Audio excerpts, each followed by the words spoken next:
ការប្រយុទ្ធមួយណាម៉ាក់ខ្ញុំគេចាប់បាន skin trend នេះដល់គ្នាហើយក៏គេឆាំអូនខ្ញុំហើយគេឲ្យលេខរៀងខ្ញុំតាមហ្នឹងណាហើយថាខ្ញុំនេះសល់ពេជ្រលឿនដែរខ្ញុំអត់ទាន់ចាយអស់ទេអញ្ចឹងទៅសល់900ខ្ញុំក៏សម្រេចថាយកមកចាប់អា trend ហ្នឹងលេងទៅហើយដែលលេខរៀងដែលគាត់ឲ្យខ្ញុំហ្នឹងគឺមាន5 4 2 3 1ដល់គ្នាហើយចាឥឡូវយើងធ្វើតាមគាត់អស់គ្នាដោយដំបូងគឺគាត់ឲ្យខ្ញុំដាក់5តោះ5តោះអត់បានទេបើអ៊ីយកយតម្ដងហើយលើកទី2គាត់ឲ្យខ្ញុំដាក់4ឥឡូវខ្ញុំដាក់4តាមគាត់តោះអស់មកពេជ្រទៀតតោះ1 2 3 វុបអត់ទៀតបាទតែចិត្តបាទអើយឥឡូវយើងដាក់លើកទី2នេះយើងដាក់តែ2ឯតគ្នាតោះ1 2 3ឥឡូវយើងមកប្រើពេជ្រលឿនយើងប្រើពេជ្រសុតមក30ពេជ្រអត់ទៀត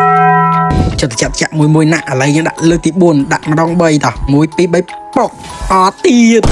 ចង់បោកខ្លួននេះតគ្នាតោះឥឡូវមួយចុងក្រោយមួយហ្នឹងគាត់ឲ្យខ្ញុំដាក់តែ1ឯតោះលេខរៀងទី1តោះ1 2 3ប៉ុកឥឡូវបានប្រតិសាមកភ័ក្រខ្ញុំម្នាក់អត់បានទេឥឡូវខ្ញុំរកប្រតិសាគ្នាខ្ញុំម្នាក់ទៀតឥឡូវមុននេះយើងតទៅមុខទេយើងសុំមក5អ្នកគ្នាទេដោយសារតែនៅល្ងាចនេះម៉ោង3ការ free ticket លើកទី2របស់ One Fanny លើកចុងក្រោយគឺបានមកដល់ហើយចាំបើសិនជាគ្នាយើងមានតម្រូវការចង់ដាក់ពេជ្រហើយអាចធ្វើការមកដាក់ពេជ្រនៅក្នុង website ចការ Play Store របស់ខ្ញុំបានណាគឺថាដាក់ព្រាមហើយអត់ប៉ះពាល់ដល់សុខភាពទៀតហើយតង់ទី2គ្នាខ្ញុំម្នាក់ទៀតក៏ខ្ញុំចាប់9 8 5 6 3 10សកម្មតែលើកនេះជោគជ័យកុំឲ្យជោគជាំចោលឥឡូវយើងធ្វើតាមគាត់ណាយើងដាក់9តោះ1 2 3ពុកអត់ចិត្តជាណាចិត្តជាឥឡូវយើងដាក់តទៀតហើយតោះឥឡូវលើកនេះយើងដាក់8តោះ1 2